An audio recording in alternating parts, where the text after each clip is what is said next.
A risk for severe weather in central Oklahoma. We'll tell you when. Oklahoma meteorologists demand climate change data be released to the public amid President Biden's climate summit and safety concerns along train tracks in South Norman. We have Norman Police's response. This is OU Nightly.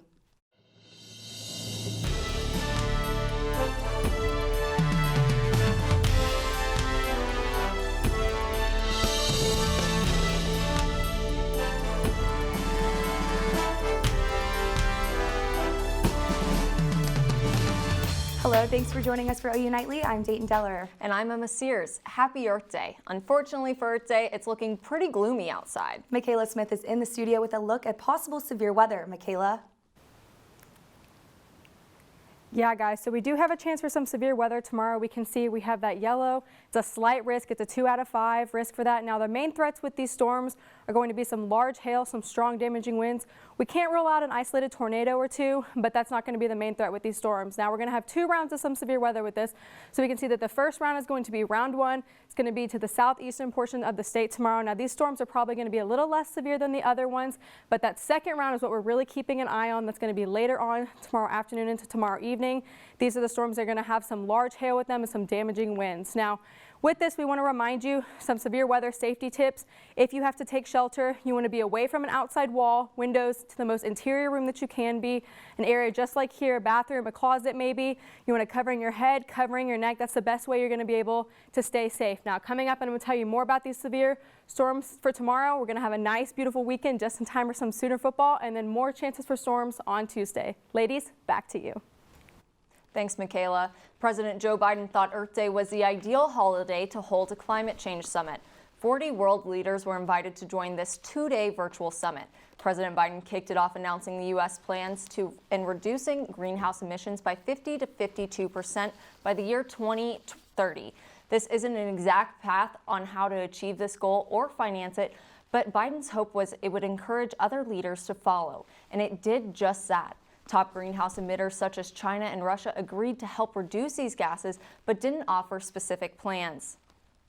The next time world leaders will meet to discuss climate change will be November 1st at the United Nations Climate Change Conference.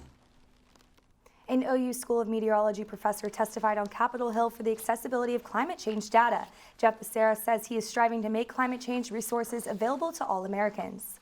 Regardless of what side of the aisle they're on, there's awareness that this is actually an important issue in terms of having, even because there's awareness that climate has changed or is changing, and they're hearing it from their own constituents in their own areas, and that this information is needed. Currently, Oklahomans have access to 3 climate data facilities across the state. The State Climate Hub is located in El Reno. As climate change is the talk of the day, D.C. inches closer to statehood. Zaria Oates has that story and the rest of today's headlines from around the world. Thanks, Emma. Today, the U.S. House of Representatives passed Bill H.R. 51 with 216 supporting votes. This could make Washington, D.C. the 51st state. Democrats said they see this bill as a way to combat longstanding civil rights and representation issues, while Republicans like GOP Representative James Comer of Kentucky believe it's a way for Democrats to add 2 new Democratic seats to the Senate. Democrats are expecting a filibuster, which would require 60 Senate votes supporting the legislature. Daunte Wright's funeral was today, just 11 days after he was shot and killed by former Minnesota police officer Kim Potter. Reverend Al Sharpton performed Wright's eulogy and referenced George Floyd, Philando Castile, and Oscar Grant, 3 black men who were also killed at the hands of police officers. Wright's mother also spoke at her son's funeral. I never imagined that I'd be standing here. The roles should completely be reversed. My son should be burying me. U.S. Representative Ilhan Omar presented Wright's parents with an American flag during the funeral. A bill aiming to fight discrimination toward Asian communities in the U.S. has passed the Senate 94-1. Missouri Republican Senator Josh Hawley was the sole opposing vote on the bill. The COVID-19 Hate Crimes Act will create a Justice Department position to efficiently review COVID-19 related hate crimes and a new online reporting system for these crimes. And Operation Guardian Angel led to the arrest of 11 men from Missouri and Oklahoma attempting to have sexual encounters with 14 and 15-year-old children. The men are currently being held in Rogers County Jail. Back to you, Emma. Thanks, Zaria. Oklahoma government is taking advantage of the new market to fund public schools. The House unanimously passed Senate Bill 229, also known as the Red Bud School Funding Act. The bill would invest over $38 million from medical marijuana tax to revenue into Oklahoma schools. This specifically targets public schools and charter schools receiving below average funding from local tax funds. Virtual charter schools do not qualify, and the bill now returns to be voted on in the Senate. Governor Kevin Stitt also signed a bill to legalize interstate crowdfunding in Oklahoma. Senate Bill 568 enables small businesses seeking donations to raise small amounts of money from a large group of people. One of the bill's authors, John Michael Montgomery, says, quote, allowing our small businesses to tap into capital investments in this capacity will be a boost to our state's efforts to diversify our economy. According to the Oklahoma Senate website, this measure went into effect immediately after signing. Malfunctioning railroad crossings in Norman nearly led to a disaster this afternoon. It happened across South Norman, long lines of cars waiting upwards of 20 minutes for a train that would never come. Instead of simply waiting on the line, some drivers attempted to cross the tracks anyway. It's a risky decision that Norman police can in no way recommend. Is that when those crossing arms are down, there is either a train coming or there is something going on the tracks that people need to be aware of. And so we ask that people really never second guess that. NPD says that they are not expecting to find any more issues with the crossing today. A new study has been released about the air quality in the U.S. Find out what the American Lung Association has to say and how where you may live may be a factor. Plus, just because today is Earth Day doesn't mean you can't do your part year-round. That's right. Find out where you can recycle your electronics straight ahead on OU Nightly.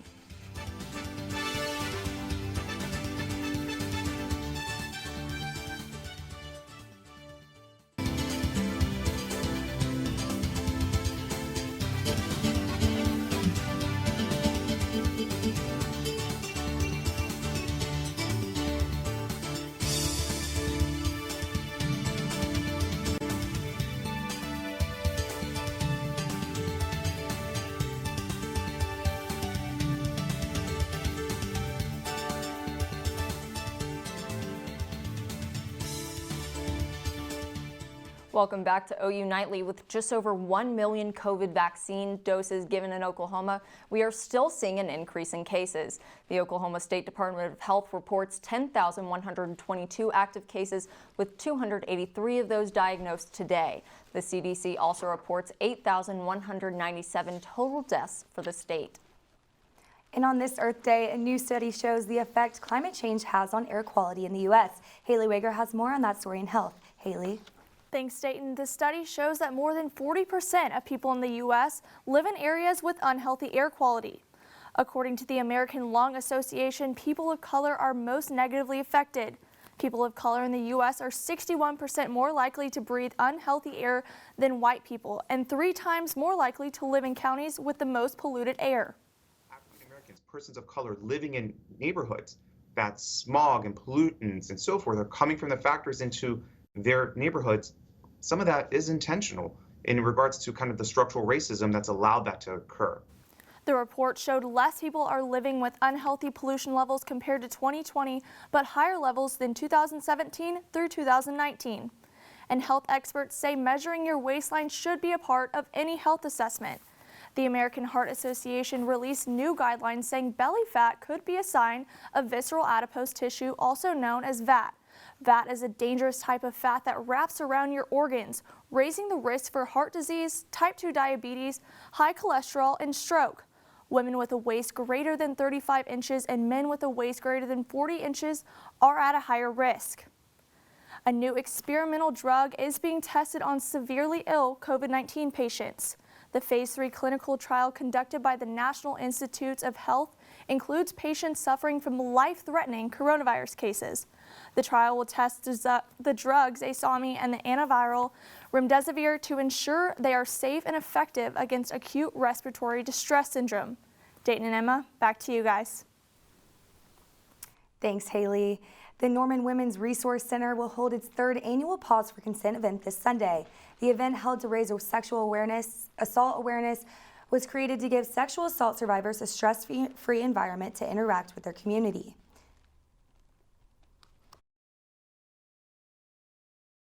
events that they have come to. They're have a fun event that survivors could come to and know that they are supported by their community. Pause for Consent will take place in Andrews Park from 2 p.m. to 5 p.m. and will include a dog walk, sign making, and a pet photo booth. Today's the last day to sign up, and you can do so online at wrcnormanok.org. Green Week is wrapping up here at OU, and you can add new threads to your closet by giving back to the community. The Eco/Ego t-shirt swap send-off is tomorrow from 11 a.m. to 1 p.m. on the South Oval. To participate, just bring a donation for the OU Food Pantry and swap it out for this year's Green Week t-shirt. The pantry is specifically asking for items like canned corn and fruit, boxes of rice and pasta, and peanut butter and jelly. And if you're saving up for the new iPhone, find out where you can throw your old one away while helping the environment. Plus, Mikayla, what's the weather looking like? Yeah, so it's been pretty gloomy today. We have a chance for some severe storms coming up. I'll kind of give you a timing on all of that.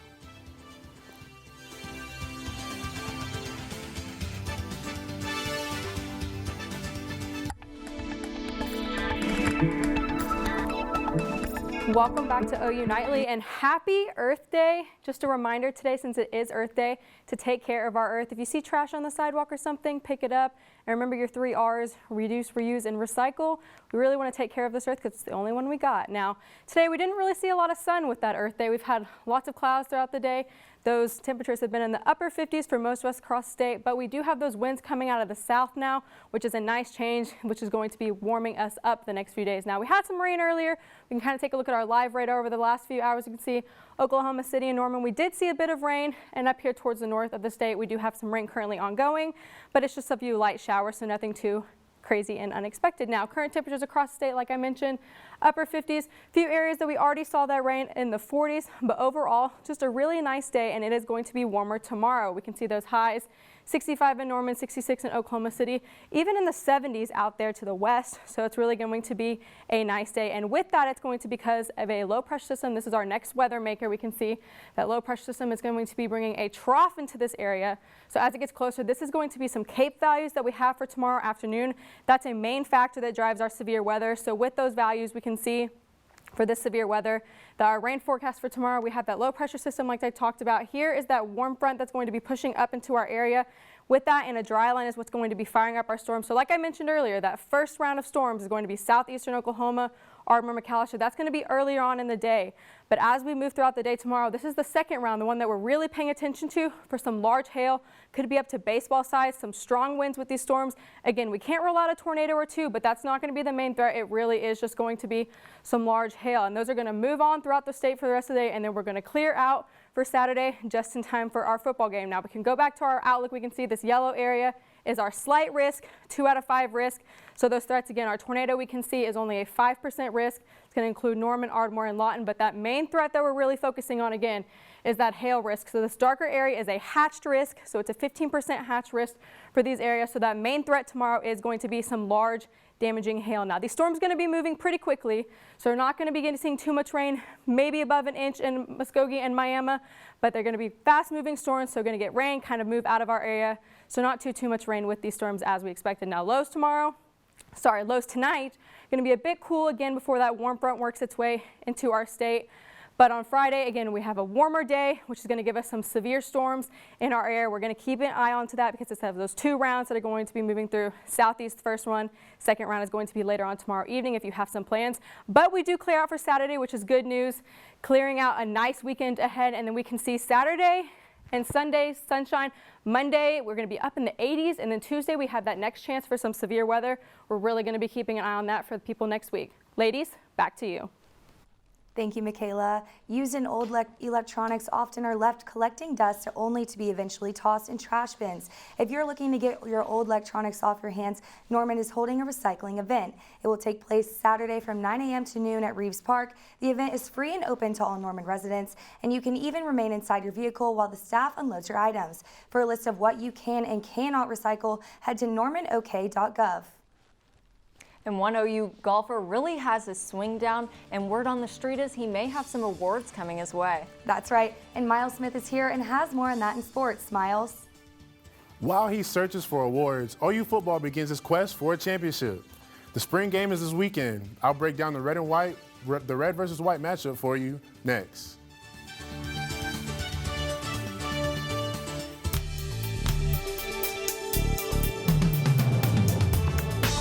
Hello, I'm Myles Smith. Let's talk some sports. We've got a lot to talk about in today's show, so let's get straight to it. The spring game goes down this weekend. My player to watch has to be sophomore sensation Marvin Mims. The receiver out of Frisco, Texas, led the team with 610 yards, 9 touchdowns on 37 receptions last season.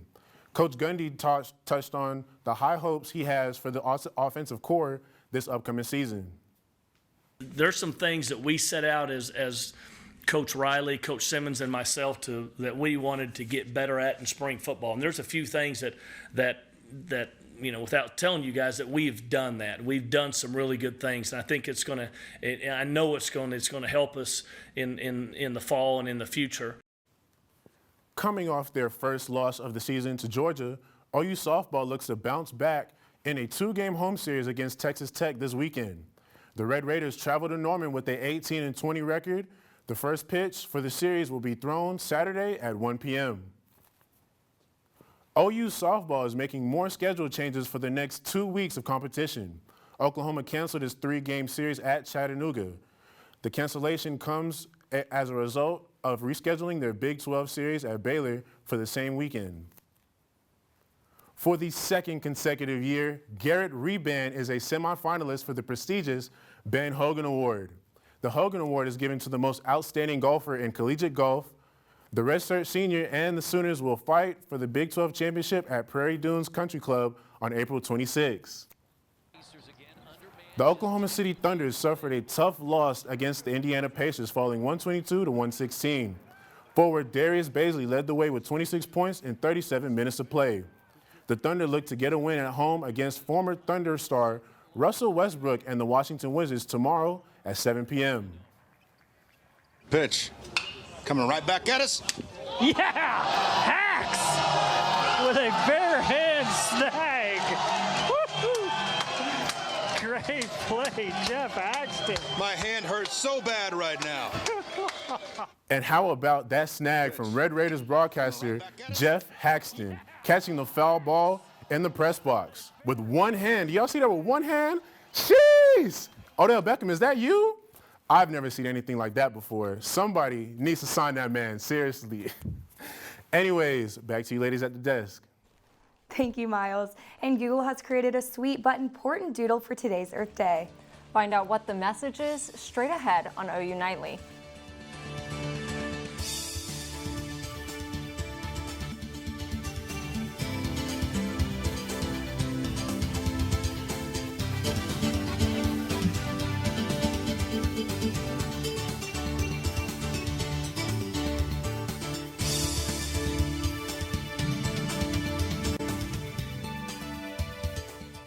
I'm Jessie Klinger at the OU Nightly Update Desk. Yesterday, Oklahoma Governor Stitt signed 2 bills into law.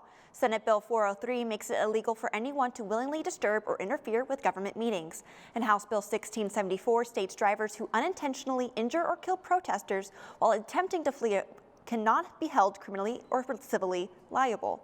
The bill also makes it a misdemeanor for anyone who obstructs a public street during the course of a protest. Emma and Deyton, back to you. Thank you, Jessie. And in honor of Earth Day, Google is celebrating with a sweet doodle on their homepage. The doodle is a 40-second video showing a young girl planting a tree, and when she gets older, she plants a different tree with another child. The cycle continues on for generations until the screen is filled with trees. Google says that this highlights how you can plant a seed for a brighter future. And Emma, I am so excited for the spring game this weekend. Same here, Deyton. Mikayla, can you give us a look at what the weather's going to look like for it? Yeah, so I just want to touch really quick first that we do have that chance for severe weather again tomorrow. So remember, we have that slight risk here. Main threat is going to be hail at that, but that's going to move out of the way for the rest of the spring game. We can take a current look at the stadium right now. We can see it's a bit gloomy today outside at the stadium, so not perfect ideal weather, but we are going to have that weather for this Saturday for that game. We can see our forecast around noon, 60 degrees and 70 for 6 p.m. with that nice sunshine. So it's really going to be a perfect day to get out there And then, yeah, we're going to be nice Saturday and Sunday, the sunshine, and then Monday we're going to be touching the 80s once again, and that next chance of storms is going to be on Tuesday, so we need to keep an eye on that. Ladies, back to you. Thank you, Mikayla, and thank you for watching OU Nightly, brought to you by Gaylord College here at the University of Oklahoma. We hope to see you tomorrow at the same time, same place. Thank you and good night.